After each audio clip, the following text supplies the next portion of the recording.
হামজা চৌধুরী যখন প্রথমবার বাংলাদেশ দলের সাথে যুক্ত হয়ে অনুশীলনে নেমেছিলেন কিংস অ্যারেনাতে, ঠিক সেই সময়টাতে শিলংয়ে প্রস্তুতি ম্যাচ, ফিফা ফ্রেন্ডলি ম্যাচ খেলছিল ইন্ডিয়া মালদ্বীপের বিপক্ষে, এবং সেটা এশিয়ান কাপের বাছাই পর্বে বাংলাদেশের বিপক্ষে মাঠে নামার আগে প্রস্তুতি হিসেবেই সেই ম্যাচে মালদ্বীপকে ভারত কোন রকমের কোনো সুযোগ দেয়নি। 3-0 গোলে তারা ম্যাচটা জিতেছে এবং অ্যাটাকিং ফুটবল খেলেছে শুরু থেকে একেবারে শেষ পর্যন্ত।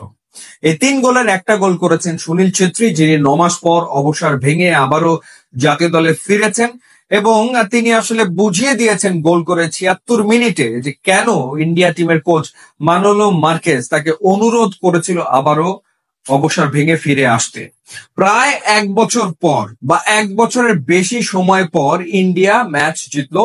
সবশেষ তারা ম্যাচ জিতেছিল কুয়েতের বিপক্ষে 2023 সালে, এবং তারা তাদের প্রস্তুতি ভালোভাবে সেরে নিল। যে ঘটনাটা ঘটেছে মালদ্বীপের বিপক্ষে ম্যাচে, 2টা গোল হয়েছে হেডারে, কর্নার থেকে, অর্থাৎ কর্নার থেকে তারা অ্যাকুরেসি ভালো মেনটেন করেছে নিশ্চিতভাবে। প্রথম গোলটা করেছেন রাহুল ভেকে হেডারের মাধ্যমে, এবং এরপর লিস্টন কোলাচো, ডেঞ্জারাস প্লেয়ার, তিনিও একটা গোল করেছেন।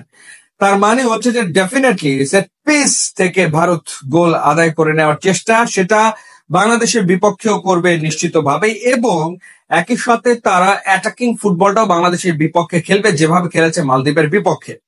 এবং আরো একটা বিষয় হচ্ছে যে বাংলাদেশ যদি ভারতের বিপক্ষে ম্যাচটা ড্র করে পয়েন্ট পায়, সেটা ডেফিনেটলি বাংলাদেশের জন্য খারাপ রেজাল্ট তো না, কিন্তু ইন্ডিয়া যেহেতু এশিয়ান কাপে এর আগে খেলেছে, তারা এশিয়ান কাপে কোয়ালিফাই করতে চায়, সুতরাং তারা টার্গেট করছে বাংলাদেশের বিপক্ষে পূর্ণ পয়েন্ট পাওয়ার, এবং সেই ক্ষেত্রে তারা বাংলাদেশের বিপক্ষে ম্যাচটা জিততে চায়। সে কারণেই তাদের শিলংয়ে এই প্রস্তুতি ম্যাচ খেলা, শিলংয়ের আবহাওয়ার সাথে নিজেদেরকে শেষবার একটুখানি মানিয়ে নেওয়া।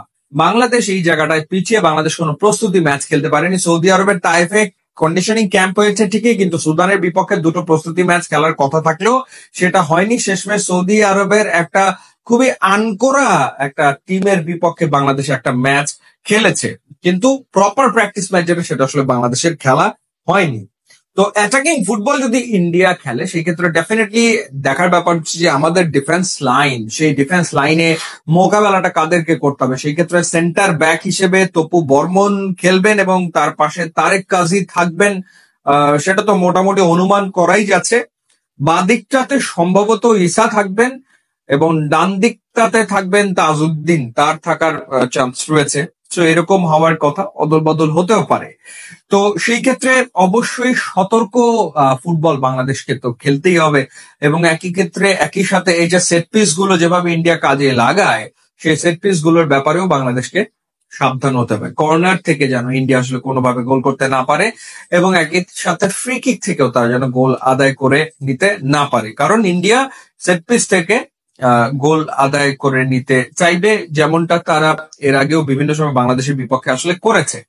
তো আর বাংলাদেশের ফরমেশন বা প্লেইং 11 কি হবে সেটা তো আগে ভাগে বলাটা মুশকিল, সেটার জন্য আসলে আমাদের একটু অপেক্ষা করতেই হচ্ছে যে কাবরেরা আসলে কিভাবে পরিকল্পনাটা সাজাচ্ছেন। কিন্তু সতর্ক আমাদের রক্ষণ ভাগকে থাকতেই হবে, তাদেরকে পরীক্ষা কিন্তু দিতে হবে। ইউটিউব ইনস্টাগ্রাম লিঙ্ক আছে, আপনার যোগ দিলে খুবই খুশি হবো। And thanks for watching.